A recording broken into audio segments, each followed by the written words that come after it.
What's good, y'all? What's the numbers TV? It's your boy Paul Rowe.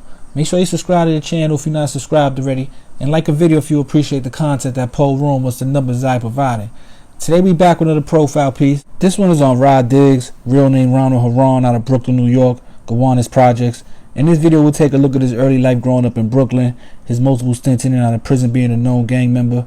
We'll also take a look at his flourishing rap career that was cut short due to being charged with a bunch of different crimes that he was ultimately convicted of and is currently serving multiple life sentences in prison at the moment. So Rod Diggs didn't have it easy growing up. Living in the projects in New York City during the 90s with drug addicted parents would be rough for any kid, but that was Rod Diggs' reality as a youth. And unfortunately, by 13 years old, he was arrested and sent to an upstate juvenile detention center where he became a member of the Blood Street Gang. After being released at the age of 16, Rod Diggs returned to the projects and started selling drugs after receiving some tips and guidance from his older cousins who were already dealing in the neighborhood. But when a beef with a gang from the nearby Wyckoff project kicks off, Rod Diggs is forced to hide out after learning that the police are looking for him in regards to a shooting. Eventually he is caught, charged, and sent to Rikers Island C-74 where they house adolescents. Known as a gladiator school for teens, is where Rod Diggs started to establish himself more in the Bloods gang, particularly his murderous Mad Dog set. 14 months later, after his case gets dismissed, Rod Diggs leaves Rikers Island and returns to Brooklyn in May of 2000.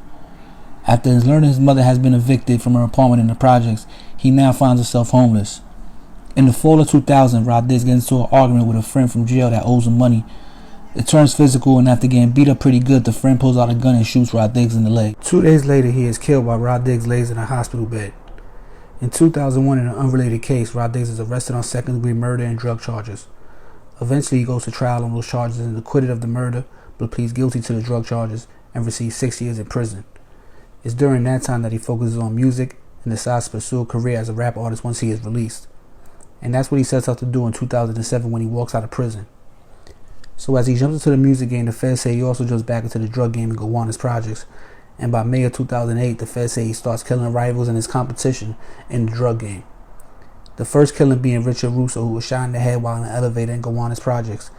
Next, they say Rod Diggs after trying to expand to Wyckoff houses shoots and kills Victor Zapata after he learns that Victor ordered the shooting of one of his lieutenants for selling drugs in Wyckoff Projects.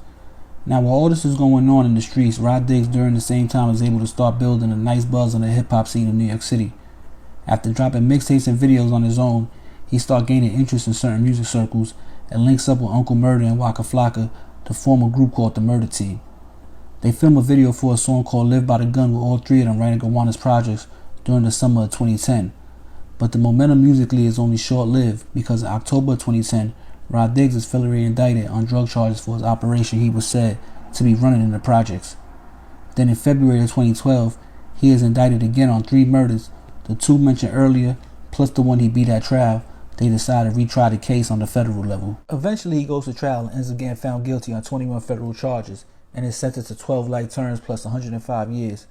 He's currently serving his time at the Supermax prison in Florence, Colorado. It's a classic case of what could have been if Rod Diggs could have stood out of jail long enough to succeed musically.